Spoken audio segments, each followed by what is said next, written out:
स्वदेश स्मार्ट शहर में आपका स्वागत है। मैं हूं डिम्पी कालरा। तो हमेशा की तरह इस शो के अंदर हम कुछ खास आपके लिए लेके आने की कोशिश करते हैं। आपको पता ही है कि इस समय बाजार पूरी तरह से एक रेंज के अंदर चल रहे हैं, यानी कि प्री मार्केट्स की जो मैं बात कर रहा हूं। लेकिन हाँ, पॉलिटिकल गलियारों में या फिर जियो पॉलिटिकल टेंशन थोड़ी सी है।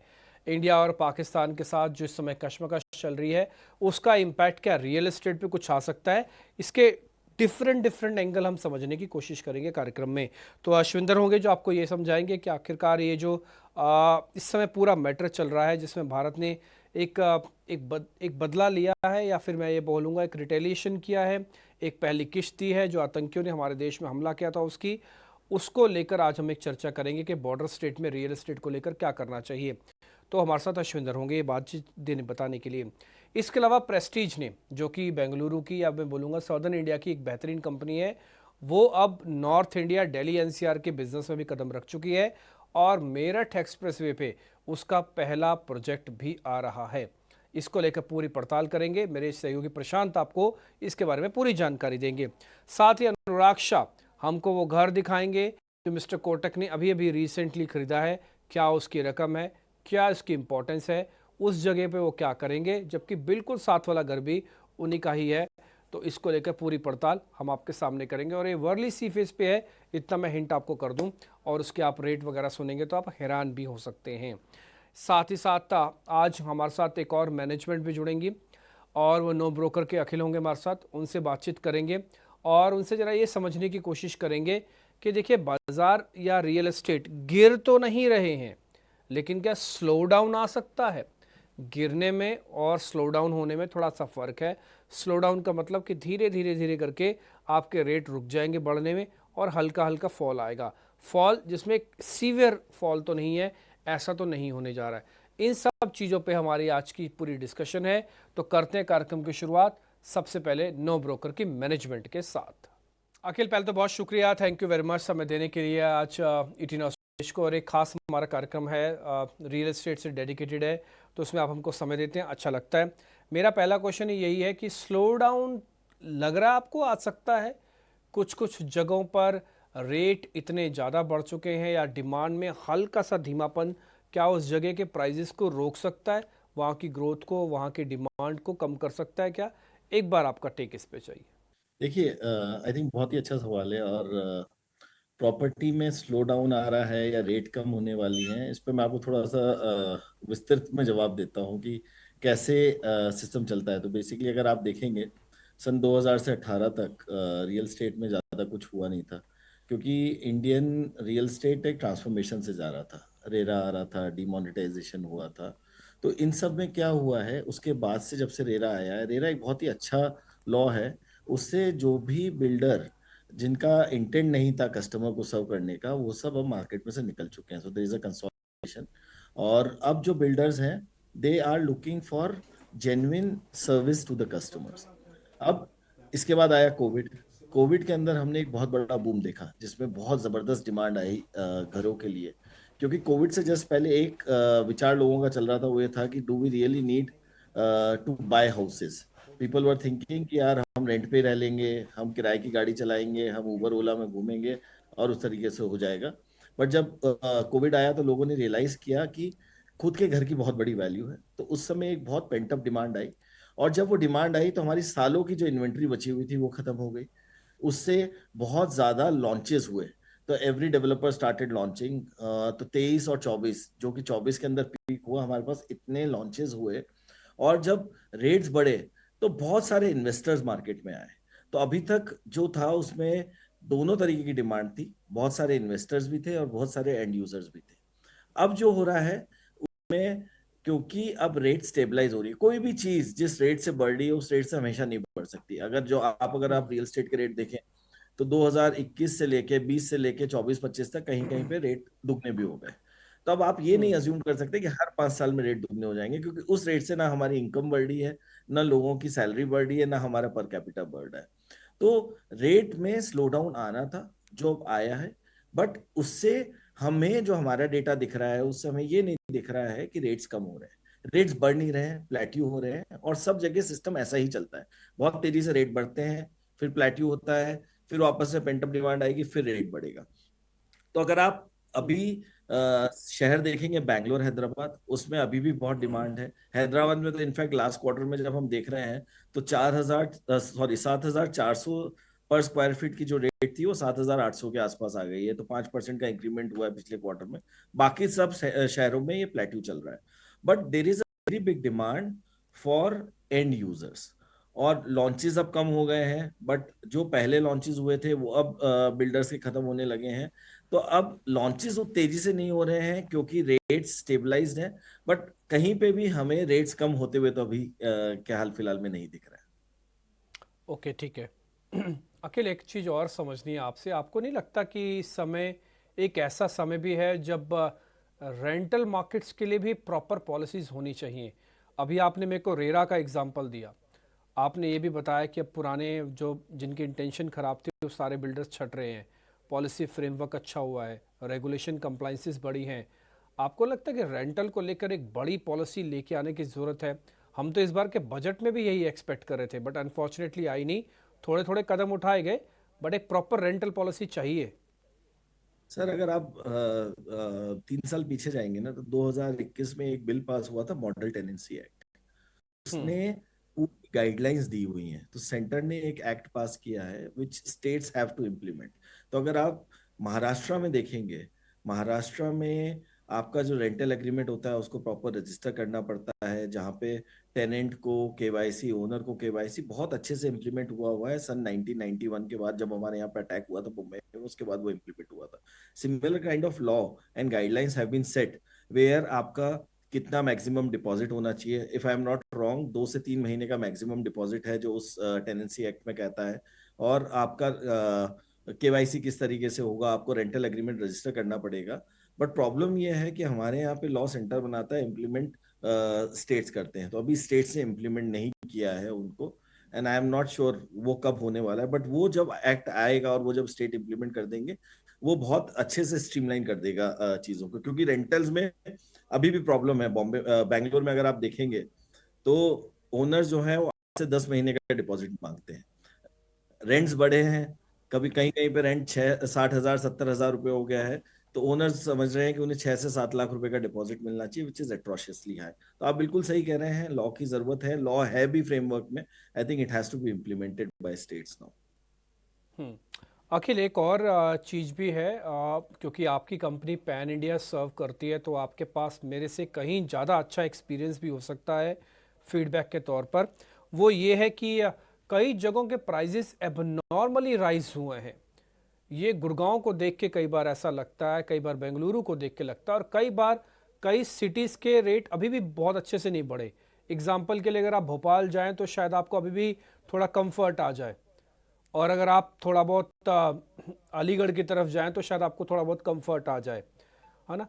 तो आप मेरे को थोड़ा ये रैशनैलिटी के साथ बता सकते हैं कि ये मार्केट एक्सट्रीम ओवरबॉट हो चुकी है, इन थोड़ा सतर्क रहो, और ये अभी भी थोड़ा अंडर वैल्यूड है, इसमें थोड़ा एग्रेसिव हो जाओ। थोड़ा ये गाइडेंस दे देंगे, रिसर्च तो हम करेंगे, पेपर्स तो हम निकालेंगे ही, बट थोड़ा आप हमको सिटीज़ वाइज या एरिया वाइज मार्क कर दें तो। बिल्कुल, तो मैं आपको समझाता हूँ ये कैसे चलता है। कि अगर आप बोलिए एक ही जमीन का टुकड़ा है, उसी के ऊपर अगर सेम हम्म। बिल्डर घर बना रहा है भोपाल के अंदर और सेम बिल्डर घर बनाता है बैंगलोर के अंदर, प्राइसिंग 3 से 4 गुना का डिफरेंट हो जाता है। उसका रीजन है सप्लाई डिमांड। करेक्ट। आप देखिए इंडिया में आज भी 5 6 7 ही शहर हैं जहाँ पे एम्प्लॉयमेंट जनरेट होता है, जहाँ पे अर्बनाइजेशन होता है। आज जब बच्चा 18 साल का होता है, कॉलेज में जाता है, कॉलेज से पास होता है, तो उसके पास क्या ऑप्शन है? वो जाएगा बैंगलोर, वो जाएगा बॉम्बे, वो जाएगा दिल्ली, वो जाएगा चेन्नई, और कुछ और शहर है जहाँ पे जाएगा नौकरी करने के लिए। तो जिस तरीके का इन्फ्लक्स इन शहर में हो रहा है, there is a great demand for housing. और उसी वजह से इन सब बड़े शहरों में, मेट्रोज में एंड टीयर 1 सिटीज के अंदर बहुत घर आ रहे हैं, बहुत डिमांड है, सैलरीज यहाँ पे ज्यादा है, इसलिए रेंटल भी ज्यादा है। तो आप जब कंपेयर करेंगे भोपाल से दिल्ली को या भोपाल से बैंगलोर को, तो आपको भोपाल की रेट सॉफ्ट लगेगी। बट भोपाल की रेट में भी अगर आप जाके देखें कि वहां पे कितने लोग फ्लैट खरीद रहे हैं, कितने लोग फ्लैट खरीदना अफोर्ड कर सकते हैं, उनकी पर कैपिटा, उनकी सैलरी, उनकी इनकम के हिसाब से वो वहां पे डिफाइन होता है। तो वो ऐसा आप कभी भी नहीं कह सकते कि कहीं पे ओवरबॉट हो गया है, यहाँ पे प्राइसेस बहुत ज्यादा चले गए। जैसे आपने गुड़गांव का एग्जांपल लिया, गुड़गांव में डीएलएफ की प्रॉपर्टीज हैं जो कुछ कुछ 50,000 स्क्वायर फीट, 1 लाख रुपए स्क्वायर फीट तक भी चली जाती हैं। बट वो सुपर उबर लग्जरियस प्रॉपर्टी है, उबर रिच लोगों के लिए है, जो they are more like a jewel in the crown. आपको वो एड्रेस चाहिए, आपको वो नाम चाहिए, उसके लिए आप पैसा देते हैं। सिमिलर प्रॉपर्टीज आपको बॉम्बे में भी मिलेंगी। अभी एक बहुत बड़े इंडस्ट्रियलिस्ट ने भी एक पूरी बिल्डिंग खरीदी है 400 साढ़े 400 करोड़ के हम्म। अंदर। तो वो तो सब जगह पे होगा। डिमांड सप्लाई ही गवर्न करेगा। और अगर आपको कोई एक अच्छी चीज चाहिए और जो आपको एड्रेस अपना बनाना है, उसके लिए पीपल आर रेडी टू पे money who has it. But अगर आप सप्लाई डिमांड के हिसाब से देखेंगे तो कुछ इंडिया में 7 8 10 शहर ही हैं जहाँ पे जॉब्स हैं, अर्बनाइजेशन हो रहा है, लोग मूव हो रहे हैं। तो नेचुरल टेंडेंसी है कि रेट्स बढ़ेंगे और वहाँ पे रेट्स दूसरे शहरों से ज्यादा होंगे। तो आप जयपुर, भोपाल, इंदौर को जब कंपेयर करेंगे बैंगलोर, दिल्ली और चेन्नई एंड इन सब सिटी से, तो आपको बहुत वेरिएशन दिखेगा। हो सकता है कि आपको छोटे शहरों में 4,000 साढ़े 4,000 रुपए स्क्वायर फीट में बहुत अच्छा घर मिलेगा। सिमिलरली अगर आप बैंगलोर में उसी टाइप के एरिया में आ जाएंगे तो वो घर 12 से 15 से 18 हजार रुपए स्क्वायर फीट के आसपास होगा। अखिल, बहुत शुक्रिया, थैंक यू वेरी मच आज समय देने के लिए, बातचीत करने के लिए, और अच्छा लगा आपसे बातचीत तो आज हुई है। अब मैं अपने सहयोगी प्रशांत को भी अपने साथ जोड़ लूँगा ताकि वो आपको ये बता पाएँ कि जो रियल एस्टेट का बाज़ार है उसकी जो कंपनीज़ हैं वो बड़े पैमाने पर काम कर रही हैं। अब कुछ साउदर्न इंडिया की कंपनी नॉर्थ इंडिया में भी अपने अच्छे से प्रोजेक्ट बना रही हैं और उसमें से एक प्रेस्टीज एस्टेट है। प्रशांत, जरा ये बताइएगा कि प्रेस्टीज एस्टेट का जो इन मेगा प्रोजेक्ट्स है मेरठ एक्सप्रेसवे पे, ये इसकी इम्पोर्टेंस क्या है, क्यों यहाँ पे ही लेके आए हैं, दाम क्या है, और इसकी और थोड़े रोचक आंकड़े अगर आप बता पाएँ तो। जी हाँ, बिल्कुल सही कहा आपने। प्रेस्टीज स्टेट रियल एस्टेट का दिग्गज प्लेयर अब एनसीआर में एंट्री की पूरी तैयारी कर चुके हैं और एक अच्छा खासा विस्तार जो है वो आने वाले दिनों में हमें देखने को मिलेगा। कंपनी ने गाजियाबाद के इंदिरापुरम एक्सटेंशन NH24 में 62.5 एकड़ में फैला हाउसिंग प्रोजेक्ट लॉन्च किया है और इसकी अगर हम वैल्यू की बात करें तो 12,000 करोड़ रुपए का रेजिडेंशियल प्रोजेक्ट बताया जा रहा है। पूरा टाउनशिप जो है वो 2 से 3 चरणों में बनेगा। हमें इसे 2 चरणों में मानना होगा और इसकी कुल ग्रॉस डेवलपमेंट वैल्यू जो GDV कहलाती है वो 12,000 करोड़, जैसा मैंने आपको बताया। पहला और दूसरा जो फेज है वो ओकवुड और मलबेरी ये नाम दिए गए हैं और पहले चरण की अगर हम बात करें तो इसमें 19 टावर में 3,421 लग्जरी फ्लैट्स का निर्माण होगा। फ्लैट्स की जो साइज होगी वो 1,681 से 6,026 स्क्वायर फीट तक होगी। पहले फेज की अगर हम बात करें, यानी जो ये 12,000 करोड़ है उसमें पहला जो फेज है उसकी ग्रॉस डेवलपमेंट वैल्यू 9,000 करोड़ रखी गई है। सेकेंड फेज, जिसे हम थर्ड फेज भी मान सकते हैं क्योंकि पहले जो फेज है उसमें 2 अहम पड़ाव हैं। तो इसमें मे फ्लोवर जो है वो आने वाला है और मे फ्लावर की अगर हम बात करें तो इसके लॉन्च के बाद पूरे प्रोजेक्ट की कुल वैल्यू 12,000 करोड़ तक पहुंचेगी। तेजी से बढ़ती हुई जो डिमांड है खासतौर पे रियल एस्टेट सेक्टर में, वो भी एनसीआर में हर कोई लग्जूरियस फ्लैट्स की ओर अपनी दिलचस्पी दिखा रहा है, रुझान दिखा रहा है। इसे देखते हुए कंपनी ने एक हाई एंड रेजिडेंशियल सेगमेंट में जबरदस्त मांग को देखते हुए अपना एक्सपेंशन बढ़ाया है। प्रेस्टीज ग्रुप के अगर हम ट्रैक रिकॉर्ड की बात करें तो 30 साल पुरानी रियल एस्टेट कंपनी है, 300 प्लस प्रोजेक्ट्स पूरी कर चुकी है। प्रेस्टीज एस्टेट प्रोजेक्ट्स लिमिटेड अग्रणी, जैसा मैंने बताया, रियल एस्टेट डेवलपर है। विरासत 3 दशकों से अधिक पुरानी जो नजर आई है उसमें क्वालिटी और इसके साथ ही समय पर तमाम चीजें डिलीवर करने का एक पूरा ट्रैक रिकॉर्ड रहा है। और सबसे अहम बात कि न सिर्फ रेजिडेंशियल बल्कि कमर्शियल, रिटेल, हॉस्पिटैलिटी और मिक्स्ड यूज सेगमेंट, इन सभी में बड़ा ही सक्सेसफुल डिलीवरी रही है इस ग्रुप की। प्रेस्टीज ग्रुप पर रियल एस्टेट में क्वालिटी, स्टैंडर्ड्स और नए जो एक्सपेरिमेंट्स हैं उनमें गोल्ड स्टैंडर्ड को कायम किए हुए है। तो ये माना जा रहा है कि ये एक्सपेंशन बहुत बड़े स्तर पर पहचान को और पुख्ता करेगा प्रेस्टीज ग्रुप की। शुक्रिया प्रशांत, थैंक यू वेरी मच, ये पूरी की पूरी डिटेल हमारे सामने रखने के लिए बहुत शुक्रिया, थैंक यू वेरी मच। अब आपको वापस दिल्ली से मुंबई लिए चलता हूं, जहां पर वर्ली सीफेस की ठंडी हवाएं एक बड़ी डील का भी सबूत देती है। और हमको अनुराग ये बताने वाले हैं कि मिस्टर कोटक ने कौन सा नया बंगलो खरीदा है वर्ली सी फेस पे। अनुराग, जरा पूरी डिटेल बता दीजिए और ये भी बताइएगा उसका इस्तेमाल कैसे होगा।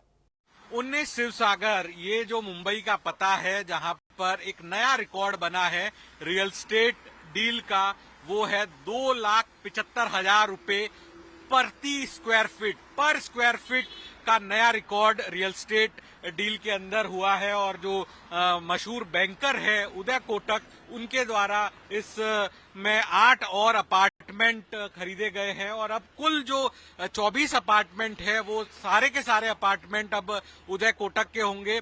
फरवरी के अंदर 11 अपार्टमेंट खरीदे गए थे। जो उसकी जो डील हुई थी वो 2,72,000 के हिसाब से हुई थी। लेकिन अप्रैल के अंदर जो 8 अपार्टमेंट इस में खरीदे गए हैं, वहां पर जो डील है वो 2,75,000 रुपए प्रति स्क्वायर फीट। तो उस हिसाब से जो पूरी डील वैल्यू है वो 400 करोड़ के करीब पहुंचती है।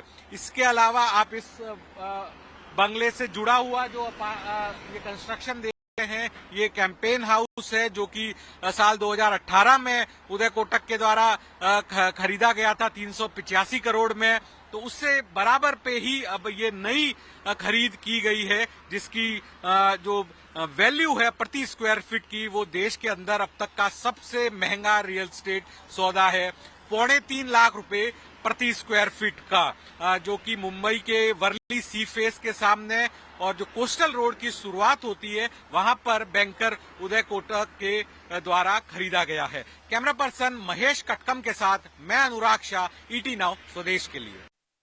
शुक्रिया अनुराग, थैंक यू वेरी मच ये समय देने के लिए। और आपने हमको पूरा वो फेस भी दिखाया, वो बिल्डिंग भी दिखाई जहाँ पे मिस्टर कोटक ने डील की है। तो अब तक की सबसे महंगी डील्स में से एक है जो मिस्टर कोटक ने करके दिखाई है। ये जो बॉर्डर स्टेट्स में प्रॉब्लम हो रही है, क्या यहाँ पर रियल एस्टेट के दामों पे कुछ फ़र्क पड़ेगा? भारत ने रिटेलिएशन किया है, पाकिस्तान के आतंकी हमले का जवाब दिया है। अगर ये प्रॉब्लम और बढ़ती है तो क्या प्रॉब्लम ज़्यादा हो सकती है, ये आपके सामने रखने की कोशिश करेंगे और अश्विंदर हमारे साथ होंगे। मुझे नहीं लगता कि राजस्थान, मुझे गुजरात पे तो बिल्कुल नहीं आएगा, बिकॉज आई डोंट थिंक उसका इतना डायरेक्ट रिलेशनशिप होगा। और मुझे लगता नहीं है कि राजस्थान और पंजाब पर भी इतना रियल एस्टेट पे इम्पैक्ट आएगा, बिकॉज ये मार्केट्स वैसे भी रियल एस्टेट के अंदर इतनी ज्यादा एक्टिव नहीं है जितनी कर्नाटका है, महाराष्ट्र है, दिल्ली एनसीआर है। आप मेरी बात समझ रहे हैं? सो उस हिसाब से सेंसिटिविटी उतनी ज्यादा नहीं होगी।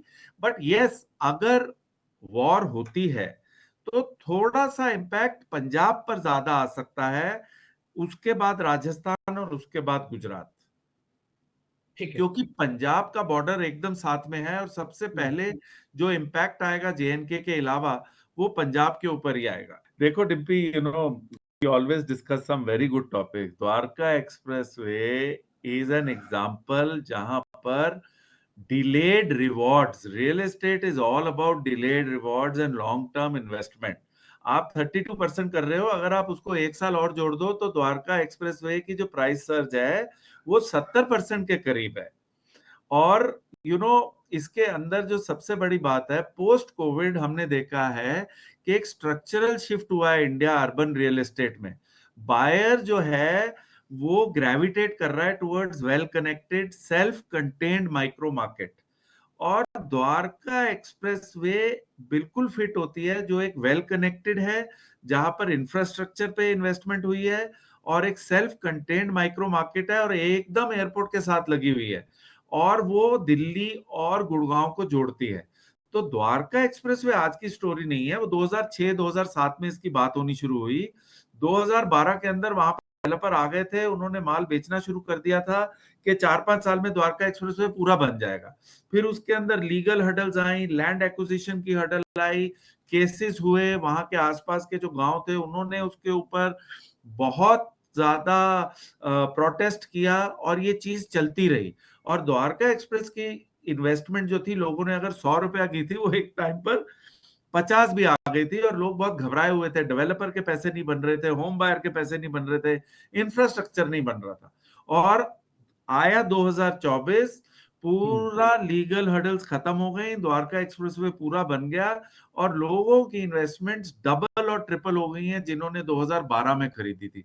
तो ये बहुत जबरदस्त एग्जांपल है कि पेशेंस और परसिस्टेंस, अगर आप फंडामेंटल्स लेकर इन्वेस्ट कर रहे हो तो पेशेंस और परसिस्टेंस रियल एस्टेट में आपको हमेशा लॉन्ग टर्म में रिटर्न देगी। फिलहाल इस शो से तो इतना ही। आप कार्यक्रम को आप देखते रहिए। हमारी कोशिश होती है कि कुछ ना कुछ रोचक आंकड़े हम आपके सामने जरूर लेके आते रहें। अगले शो में फिर से मिलेंगे। नमस्कार।